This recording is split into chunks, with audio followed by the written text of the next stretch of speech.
गप्पा टप्पा ऐका बोला विचार बदला.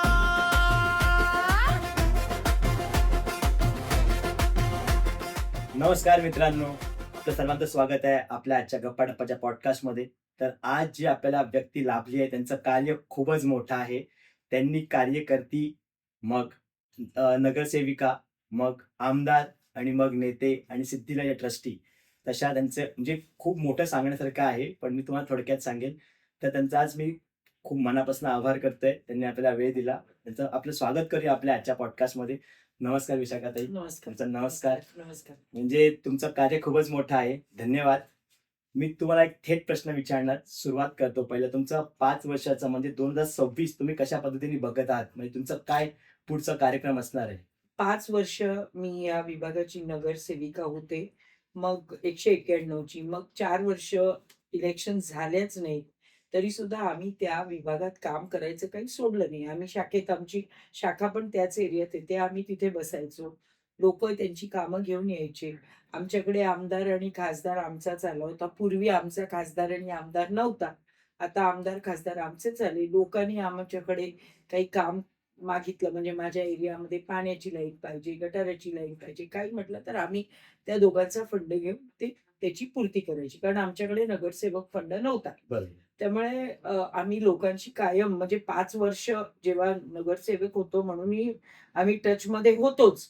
पण नगरसेवक नसताना सुद्धा 4 वर्ष आम्ही शाखेचे सगळे कार्यक्रम केले. आम्ही शाखेत जे काही लोकं यायचे त्यांचे सगळे मदतही केली आणि शाखेचे जे काही कार्यक्रम आम्ही करतो मग आमच्या शाखेमध्ये देवी आहे, नवरात्र आम्ही करतो, मग आम्ही गोविंदा करतो.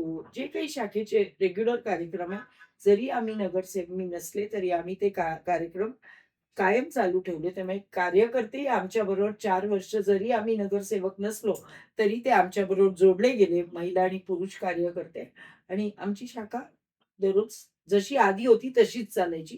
तिथे काही फरक पडला. तुम्ही असं बोललात मॅडम, की माझा एक एक असा प्रश्न असा येतो, की याच्यामध्ये यंगस्टर म्हणजे तुम्हाला सगळे ज्येष्ठ नागरिक सगळे तुम्हाला ओळखतात. म्हणजे तुम्ही एवढी वर्ष काम केले या प्रभागामध्ये सगळे तुम्हाला विशाखाताई ओळखतात. तर जे युवक आहेत ते तुम्हाला कशा पद्धतीने ओळखले पाहिजे? म्हणजे तुमच्याशी ओळख कशी निर्माण करतात त्यांच्याबरोबर? तुम्ही बघा शिवसेनेची युवा युवा सेना आहे. शिवसेना पक्षाची. त्यामुळे युवा सैनिक आता सृष्टी आहे, जाई आहे, हे आमच्या या आता दोघी जणी आहेत. या आमच्या युवा सेना आमच्या आकाश सर्वदे आहे. म्हणजे आमची मी मोजकीच नावं सांगते.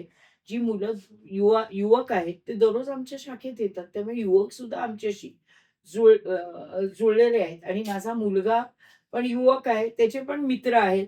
आणि संघटनेमधले जास्त मित्र आहेत. त्यामुळे ते सुद्धा कधीतरी शाखेत येतात संध्याकाळचे वगैरे. त्यामुळे युवा पिढीशी आमची नाळ आजही जुळलेली आहे. युवा पिढीशी आमची नाळ तुटलेली नाही. नक्कीच, नक्कीच. ह्याच्यावरनं असं आता मध्ये काळ होता कोरोनाचा, हां. कोविड. हां. तो म्हणजे सगळ्यांसाठी एकदम असा होता, की आता काय करावं आणि काय नाही. त्यावेळेला तुम्ही कशी भूमिका मांडली होती तुमची? बघा कोविडमध्ये आम्ही घरात बसून राहिलो नाही. आमचे सगळे कार्यकर्ते त्यांच्या त्यांच्या वाडीमध्ये, त्यांच्या चाळीमध्ये, त्यांच्या सोसायटीमध्ये जी काही गरज लागेल तेव्हा ते आम्हाला फोन करायचे. म्हणजे आम्ही धान्य वाटप केलं. वाड्या-वाड्यांमध्ये धान्य वाटलं. मी तर गावचे माझ्या शेतातले ट्रकभर भाजी आणून लोकांना वाटली. आणि गुरुद्वारांनी आम्हाला खूप सहकार्य केलं. आम्ही गुरुद्वारा आमचा बेस पॉइंट होता. गुरुद्वारामध्ये आम्ही सगळं उतरवायचं, पॅकिंग करायचं आणि तेव्हाचे आमचे किरण दिघावकर जे इकडचे वॉर्ड ऑफिसर होते, त्यांनी देखील आम्हाला खूप सहकार्य केलं आणि आम्ही आय-सी-यूचं एक केंद्र स्काउट हॉलला आम्ही काढलं. म्हणजे किरण दिघावकर आहे, मी आहे, माझे शाखा प्रमुख अजित कदम आहे. ते आम्ही एक आय-सी-यू केंद्र 26 बेडचं आम्ही स्काउट हॉलमध्ये काढलं आणि त्याच्यामध्ये हिंदुजाला ते चालवायला दिलं. कोव्हिडमध्ये कारण हिंदुजाला सुद्धा बेड कमी पडत होते. कोव्हिड असा लोकं आम्हाला त्यांच्या घरचे सिलेंडर संपलं, की आम्हाला सीनियर सिटिझन सांगितलं, "प्लीज आम्ही कसे आणू?" आमची शाखा सीनियर सिटिझन्सला सिलेंडर देखील उचलून मुलांनी नेलंय आणि बदलून नवीन आणून दिलंय. त्यांच्या भाजी त्यांना आम्ही पुरवली आहे, त्यांना धान्य पुरवलंय, खायचं पुरवलंय आणि म्हणजे एवढंच कशाला, ते सिनियर सिटीझननी आम्हाला सांगितलं. म्हणजे आम्ही सॅनिटायझेशन करायचं आम्ही एक टीम ठेवलेली.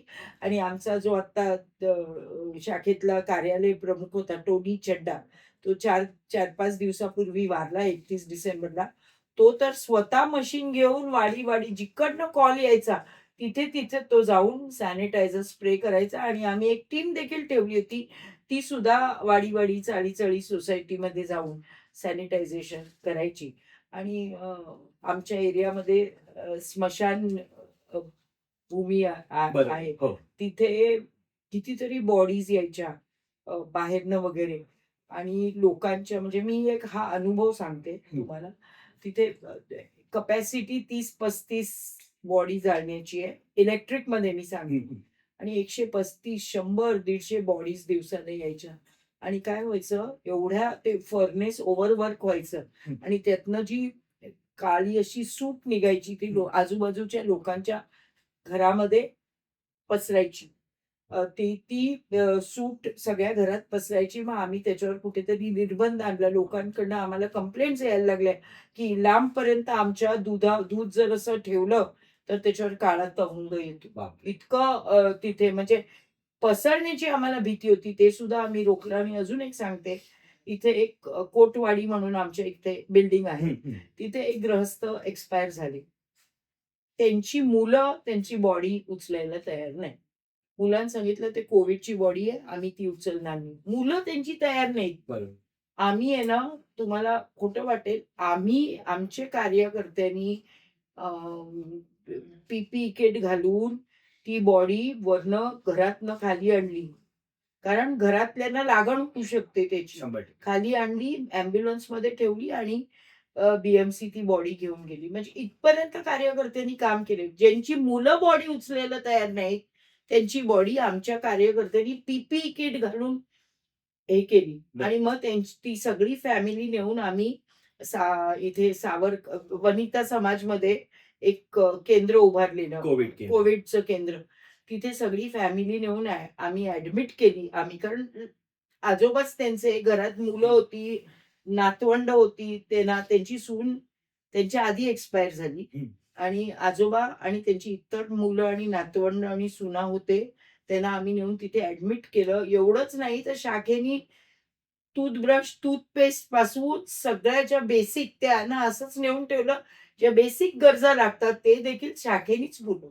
100%. टूथपेस्ट, टूथब्रश, कपड्यांची जोड, टॉवेल, नॅपकिन, सगळं साबणपासून सगळं शाखेने तिथे त्यांच्या फॅमिलीला पुरवलं. म्हणजे इतकी शाखा कोविडमध्ये काम करत होती.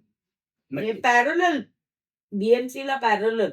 नंतर आमच्याकडे गुरुद्वारा आहे. ते गुरुद्वारा सुद्धा पॅकेट्स द्यायचे लोकांना जेवणाचे. आम्ही गुरुद्वारा आम्हालाही द्यायचं आणि सांगायचं, तुम्ही कुठे एरियामध्ये कोण आहेत लेबर क्लास वगैरे ज्यांना जेवण मिळत नाही, तर आम्ही तुम्हाला 100 पाकिटं देतो, 200 देतो. आमचे कार्यकर्ते जिकडे लेबर राहत होते आणि ज्यांना खायला काय मिळत नव्हतं, त्यांच्याकडे जाऊन ते पोहोचवत होते. इतकं काम आमच्या शाखेनी, कार्यकर्त्यांनी आणि आम्ही केलं.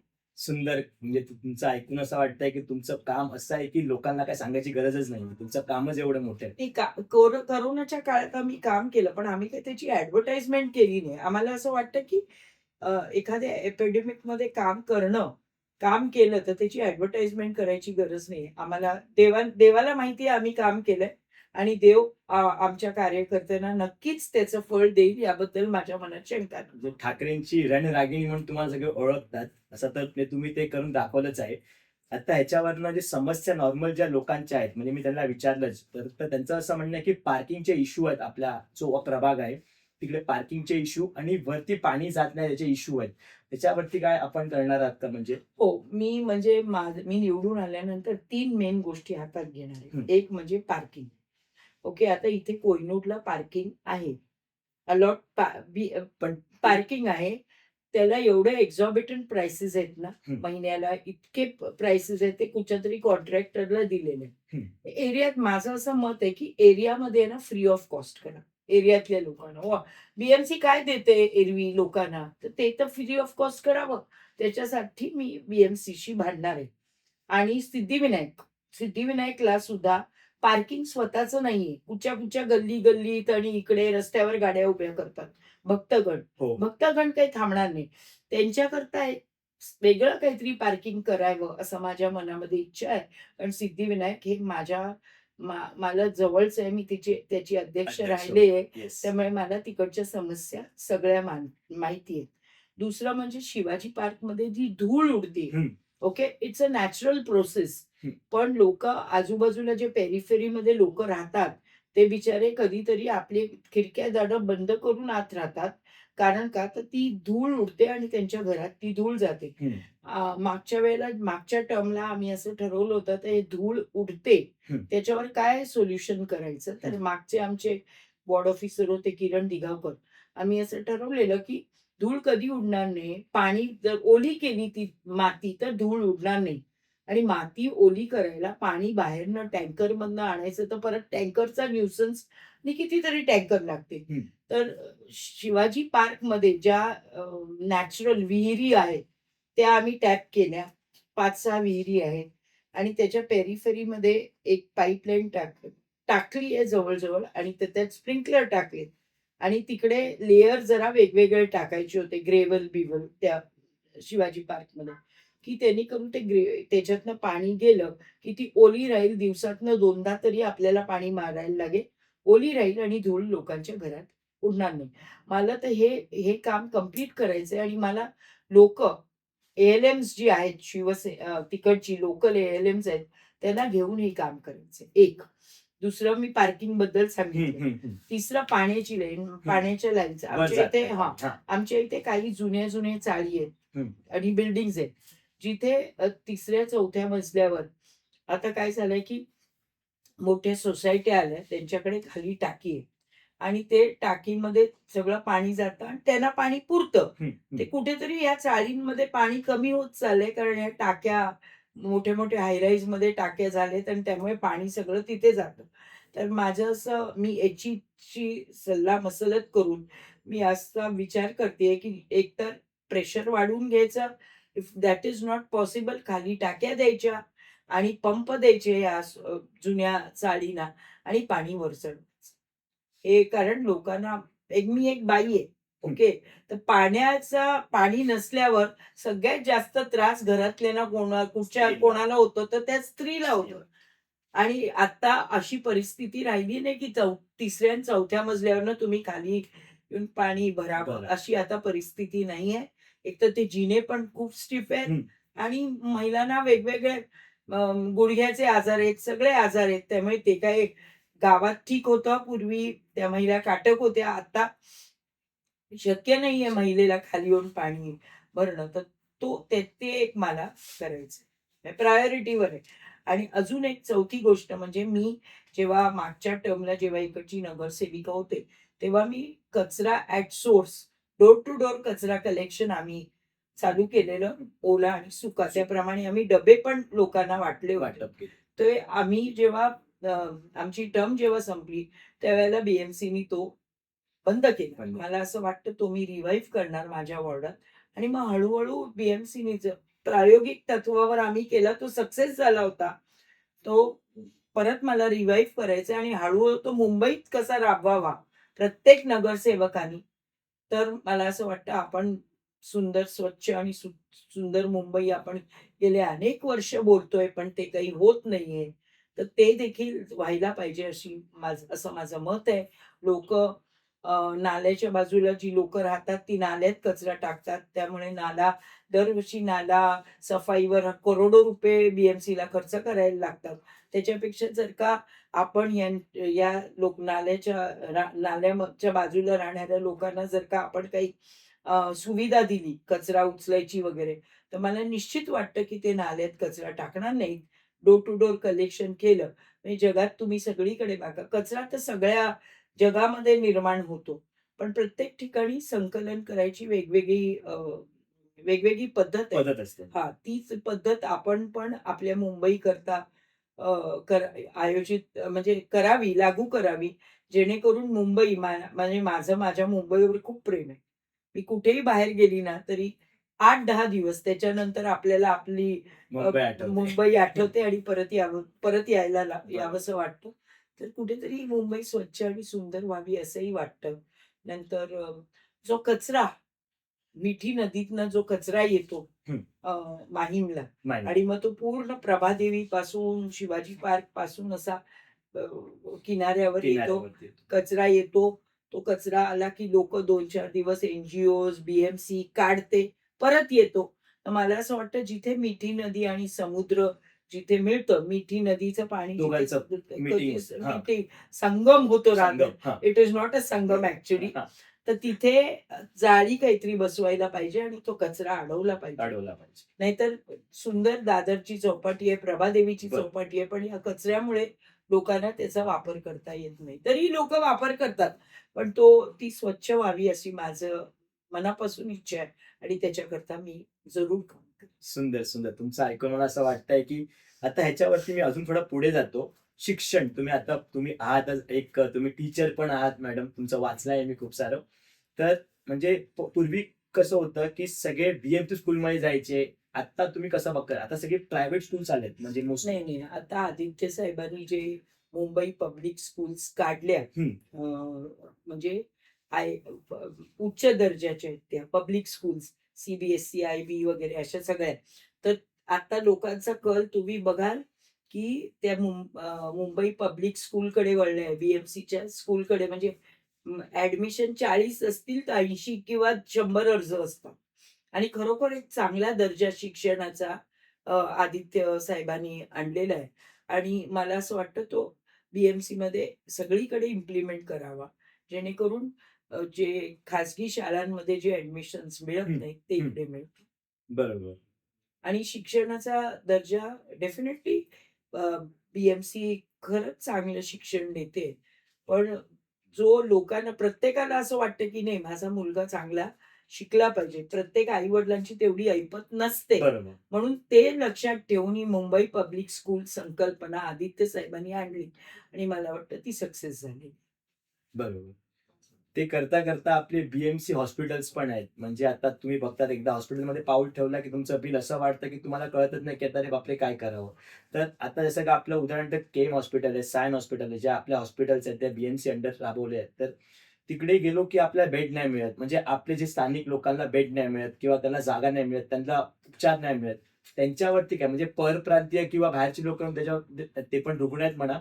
पण त्यांच्यासाठी ती जागा राखीव असते किंवा आपल्यासाठी राखीव असते. असा काय प्रोसेस वगैरे आपण करणार आहात का? की म्हणजे आपल्या लोकांसाठी पहिलं खरं प्राधान्य? सांगू गरजवंताला अक्कल नसते किंवा बाहेर गावाहून येतात लोकं आणि त्यामुळे आपल्या के-ई-एम, सायन, नायरवर खूप लोड आहे. हं, मी मान्य करते. हं. पण मला असं वाटतं नवीन हॉस्पिटल्स बी-एम-सीनी उभारले पाहिजे. उभारली पाहिजेत. हं. मी एक उदाहरण देते. बी-एम-सीचे एक वडाळ्याला प्लॉट आहे, which is reserved for hospital. Hospital. हं, वडाळ्याला. हं. आता मोठी जागा आहे. आपण इथे रस्ते खोदतो रस्ते नाही, मी फुटपाथ खोदतो, लाद्या लावतो, फुटपाथ खोदतो, लाद्या लावतो. हं, हं. त्याच्यावर अमाप पैसे 100% खर्च करतो. अ, नाल्यामध्ये लोकं कचरा टाकतात, सिव्हिक सेन्स नसतो. नसतो. त्याच्यावर आपण खर्च करतो. मला असं वाटतं एखादं चांगलं हॉस्पिटल, अजून एक हॉस्पिटल आपण झालं पाहिजे. झालं पाहिजे नक्कीच. आणि ती वडाळ्याला आहे. मी मागच्या वेळेला देखील मी जेव्हा सभागृहात होते, तेव्हा मी 10 वेळा सांगितलेलं कमिशनरला, की लेट अस रिवाईव्ह दॅट म्हणजे तिथे रिवाईव्ह नाही, let us build a field hospital that. Hospital. म्हणजे लोकं जे काय सायन, नायर आणि के-एमला जो लोड आहे, बरोबर. तो कमी होईल. कमी होईल. मोठं हॉस्पिटल होईल तिथे. हं, हं. दुसरं मी हॉस्पिटलचं एक छोटेखानी मी तुला सांगते, मी काय केलंय. माझ्या विभागात मी महापौर असताना एक डायग्नॉस्टिक सेंटरचा प्लॉट रिझर्व्ह होता. जाखावी देवी मंदिरच्या बाजूला. हं. ओके. तिथे मी तो म्हणजे बंद असायचा. कधीतरी कोणतरी यायचं आणि सगळे अँटी सोशल एलिमेंट्सनी त्याचा ताबा घेतला होता. कळलं? एकदा तर तिथे एक बॉडी देखील मिळाली. अरे वाह! हां. तर मी कमिशनरच्या मागे लागले. मी जेव्हा महापौर होते तेव्हा आणि मी सांगितलं, "इथे डायग्नॉस्टिक सेंटर ग्राउंड फ्लोअरचं आहे. आपण इथे रेग्युलर एक डायग्नॉस्टिक सेंटर बांधूया आणि माझ्या ते बी-एम-सीला रन करायचं असेल, बी-एम-सीनी रन करावं. नाहीतर सिद्धिविनायकची मी तेव्हा अध्यक्ष देखील होते. तर मी सांगितलं सिद्धिविनायक रन करेल. कारण सिद्धिविनायकाकडे जे पैसे येतात आपण अख्ख्या महाराष्ट्रामध्ये देतोय. बरोबर. वृद्धाश्रमांकरता देतोय, शाळेकरता देतोय. सिद्धिविनायक मी मिरजेला कॅन्सर हॉस्पिटल उभं केलंय मिरजेला. हं. तर दादरमध्ये काय का नाही? सिद्धिविनायक दादरमध्ये आहे. काही म्हणजे अंगारकी असो किंवा नवीन वर्ष असो, काय असो, ट्रॅफिक जॅम होतो. हं, हं. लोकं सगळं सहन करतात. कारण का तर सिद्धिविनायक आपल्या विभागात आहे. बरोबर. पण मला असं वाटायचं, की आपण काहीतरी आपल्या लोकांना देखील दिलं पाहिजे. सिद्धिविनायक आपल्या एरियामध्ये आहे आणि आपण लोक बाहेरच्यांना देतो, मग आपल्याला का नाही? बरोबर. म्हणून ते डायग्नोस्टिक सेंटर आम्ही बांधायला घेतले. आता इमारत तयार आहे. 8 ते 9 मजली इमारत तयार आहे आणि ती इमारत आता म्हणजे आम्ही ती सिद्धिविनायकला देणार आहोत आणि सिद्धिविनायक ती रन करणार आहोत. ओके. सीटी स्कॅन, एम-आर-आय असे डायलिसिस असे जे महागडे हे हे डायग्नोस्टिक्स ती रक्कम तुम्ही कमी ती करणार. कमी खर्चामध्ये आम्ही लोकांना देणार. काय होतं दादरमधल्या लोकांना केएमला जायला सुद्धा कधीतरी महाग पडतं हं. किंवा कधीतरी तिथे लाईन असते. जर इकडेच सिद्धिविनायकनी अवेलेबल केलं, हे चाकादेवीच्या हं, बाजूला, हं, हं. तर मला वाटतं दादरची लोकं सिद्धिविनायकला जाणार. आय मीन केएमला केएमला जाणार कमी करेल. कमी बरोबर. कमी त्यांना होईल, ऑप्शन मिळेल तिकडे ऑप्शन जायला. मिळेल आणि नक्कीच. एम-आर-आय तुम्हाला तर माहिती आहे डायलिसिस सिद्धिविनायक करतच गेले अनेक हं, हं, वर्षापासून. हं, हं. त्यांना बेड उलट कमी पडतात. तिथे जर केलं म्हणजे 1-2 फ्लोर केले डायलिसिस करता, तर मला वाटतं अजून ते लोकं त्याचा फायदा घेऊ शकतील. एम-आर-आय काढायचा असेल तर केईएममध्ये तुम्हाला किती वेट करायला लागतं.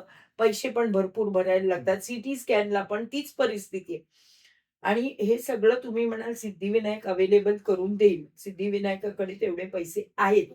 पण मी जेव्हा हे अनाउन्स केलं ना आणि मी सिद्धिविनायकाची तेव्हा अध्यक्ष होते ना, जे काही भक्तगण आले ना, ते मला सांगायचे, "ताई 1 मजल्याचा जे काही खर्च होईल, बांधकाम तर आता बीएमसीच हं, हं, करतेय. हं.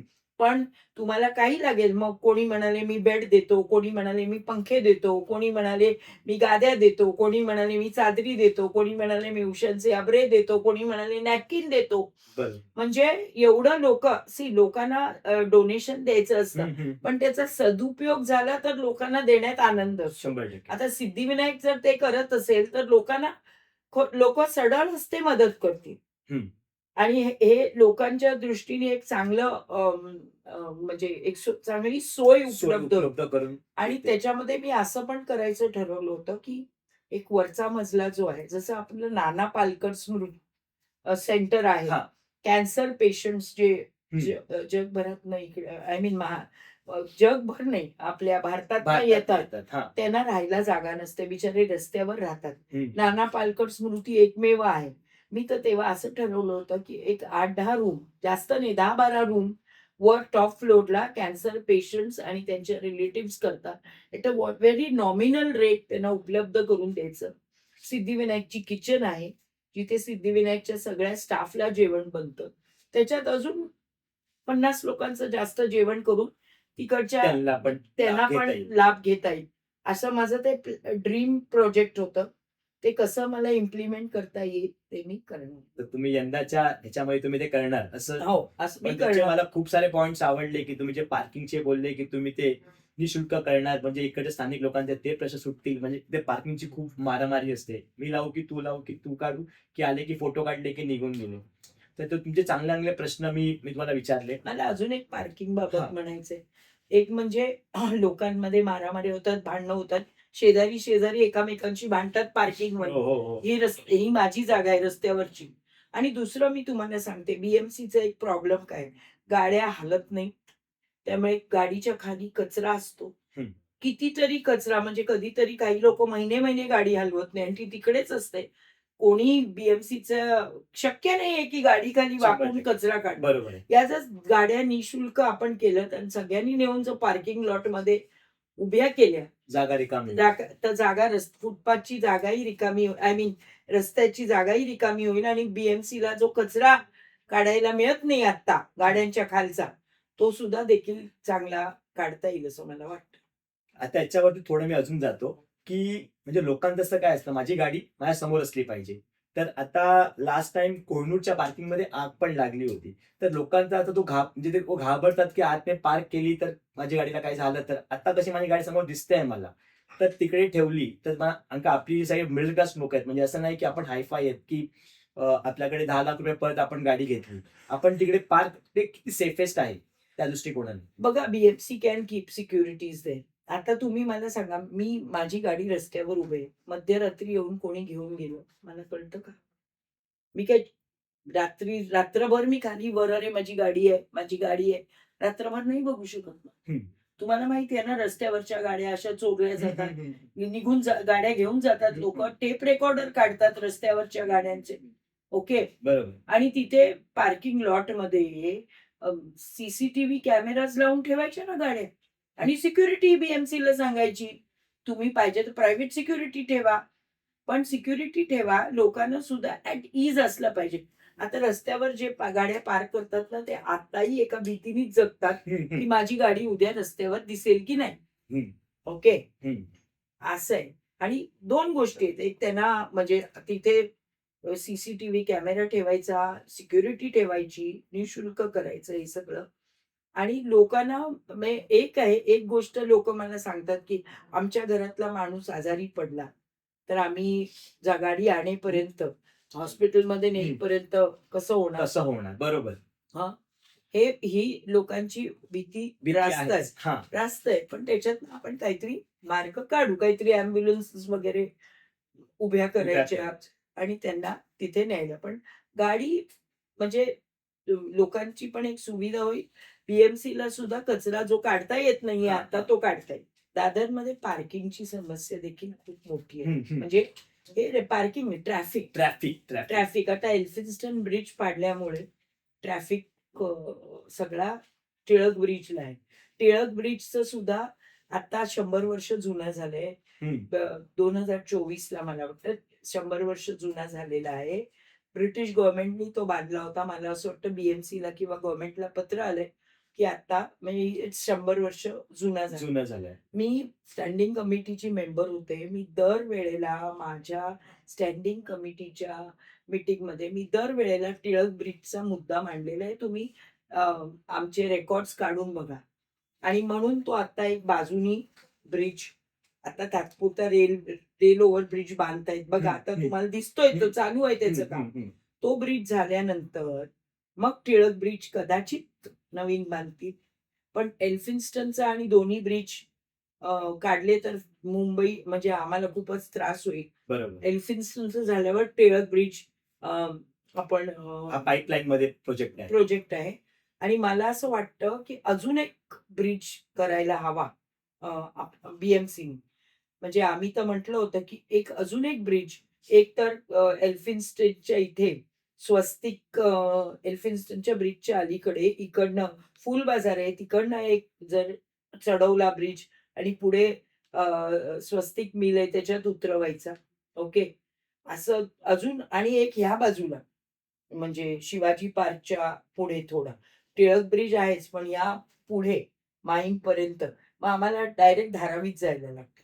तर धारावी आणि टिळक ब्रिजच्या मध्ये अजून एक ब्रिज असावा असं मला वाटतं. आणि तरच आता लोक म्हणतील की काय आता धारावीचा ब्रिज आहे आणि टिळक ब्रिज आहे, पण गाड्या एवढ्या दिवसेंदिवस वाढतायत.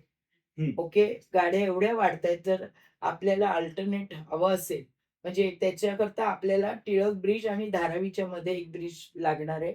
आणि त्या बाजूला एल्फिन्स्टन आणि टिळक ब्रिजच्या मध्ये, म्हणजे Tilak bridge centre point right hand साईडला एल्फिन्स्टनच्या अलीकडे एक ब्रिज लागणार आहे. टिळक ब्रिज आणि धारावीच्या मध्ये एक ब्रिज लागणार आहे आपल्याला. आणि याचा पाठपुरावा मी ऍज अ नगरसेवक करणार आहे. नक्कीच नक्कीच नक्कीच. छान छान मॅडम. आता सगळीकडे आता आपल्या सगळ्या इमारती सगळ्यात जुन्या आहेत, म्हणजे आपल्या प्रभागातल्या सगळेच म्हणा, रिडेव्हलपमेंट सगळीकडे होत आहेत. पण आता कसं होत आहे की रिडेव्हलपमेंट कुठे होते तर तिकडे कसं असतो, तिकडे आवाज खूप होतो. म्हणजे जे आपले ज्येष्ठ नागरिक आहेत त्यांना म्हणजे सकाळी उठलं की त्यांना तोच आवाज, अति दुपारी पण झोपले तर त्यांना तोच आवाज, आणि संध्याकाळी पण त्यांना तोच आवाजामध्ये झोपात. तर तुम्ही याचं काय कार्य बघणार आहे का, म्हणजे की ही वेळ तुम्ही सुरू करू शकता, ह्या वेळेत तुम्ही? माझं असं मत आहे की बीएमसी ला सांगावं, बीएमसीनी इकडे लक्ष द्यावं की 1 ते 4 दुपारी 1 ते 4 सकाळी आपण नाही बंद करू शकत, नाही तर कन्स्ट्रक्शन होणारच नाही. ओके. 1 ते 4 मध्ये ज्या वेळेला सिनियर सिटीजन झोपतात त्यावेळेला हे बंद ठेवा. ओके. आणि त्यांना जे काही प्रिकॉशन्स आहेत, ती घ्यायला म्हणजे तुम्हाला माहिती आहे क्युरिंग करतात. 20-20 स्लॅब टाकल्यावर क्युरिंग करतात. ते क्युरिंगमुळे डासांची वाढते. मग मलेरिया, डेंग्यू-बिंग्यू सारखे चिकनगुनियासारखे रोग आपल्याकडे होतात.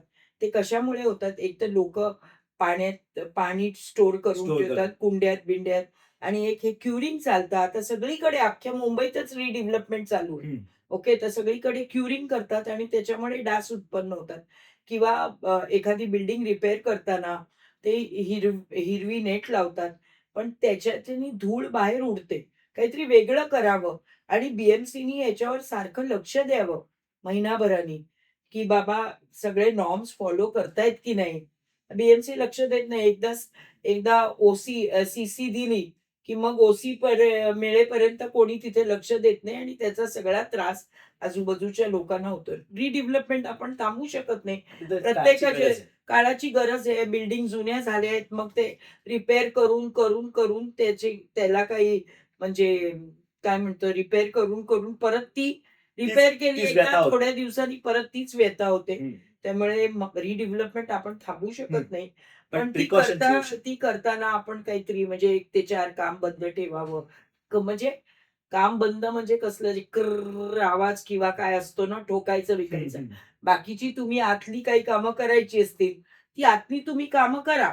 पण कर्र आवाज होतो आणि ठोकायचा आवाज होतो, हे निदान 1 ते 4 थांबवावं आणि मला असं वाटतं, बिल्डर लोकं ह्याला कोऑपरेट डेफिनिटली करतील. हं, आम्ही हं. काय 1 ते 4 पूर्ण काम बंद ठेवा असं नाही हं, सांगत. हं. ठोकायचं किंवा कटिंग करायचं काम बंद बंद ठेवायचं. ठेवलं पाहिजे. जेणेकरून सीनियर सिटिझन्सना त्याचा त्रास त्रास होणार होणार नाही. नाही. बरोबर. सुंदर, सुंदर. म्हणजे हाच माझे ऑलमोस्ट मी सगळेच तुम्हाला प्रश्न विचारायचा प्रयत्न केला, ज्या वेळ पण कमी आहे. पण मला आता म्हणजे याचं शेवट एक विचारायचं आहे, की तुम्हाला जर लोकांनी निवडून दिलं, तर तुम्ही त्यांना म्हणजे असं काय करणार, की जे तुम्ही पूर्वी नाही केलंय ते आता तुम्ही करणार? असं काय करू म्हणजे तुम्ही त्यावेळेला राजकारण वेगळं होतं, आजचं राजकारण वेगळं आहे. तुम्ही ह्याच्यावरती काय बोलणार? निवडून देणं हे राजकारणाचा भाग नाहीये. निवडून आल्यानंतर समाजकारण करायला लागतं. ओके. आणि मी तुम्हाला सांगितलं ना, मी काय माझ्या विभागाकरता मी काय इम्प्लिमेंट करणार. पार्किंग, शिवाजी पार्कची धूळ उडते ती, माझं सिद्धिविनायकचं डायग्नॉस्टिक सेंटर, ओके. किंवा लोकांना पाणी पुरवठा करणं, हे सगळं आहे ना, हे मला इम्प्लिमेंट करायचंय. लोकांकरता करायचंय. माझ्या वैयक्तिक ह्याच्यामध्ये काही हेतू नाहीये. लोकांकरता मला हे करायचंय आणि ते मी निवडून आल्यानंतर डेफिनेटली करणार. बरोबर, बरोबर. छान मॅडम, छान. म्हणजे मला असं तुमच्याकडून मी बोलून असं वाटतंय, की मी खूप म्हणजे माझं मन शांत झालं. तुमचे प्रश्न मी सगळे प्रयत्न केले तुम्हाला विचारायला, कारण तुमच्याकडे वेळ खूप कमी आहे. तुम्हाला प्रचाराला पण जायचं आहे. तर मला असं वाटतंय, की मी तर म्हणजे माझं ठामपणे माझा निश्चय झालाय, की मला कोणाला मतदान करायचं आहे. आणि सो मच मॅडम तुमचा टाईम नमस्कार. दिल्याबद्दल. आणि गाईज तुम्हाला कसा वाटतोय हा पॉडकास्ट तुम्ही आणि कमेंट करून सांगा. आणि सो मच मॅम. परत तुम्हाला तुमचा धन्यवाद. वेळ दिला तुम्ही.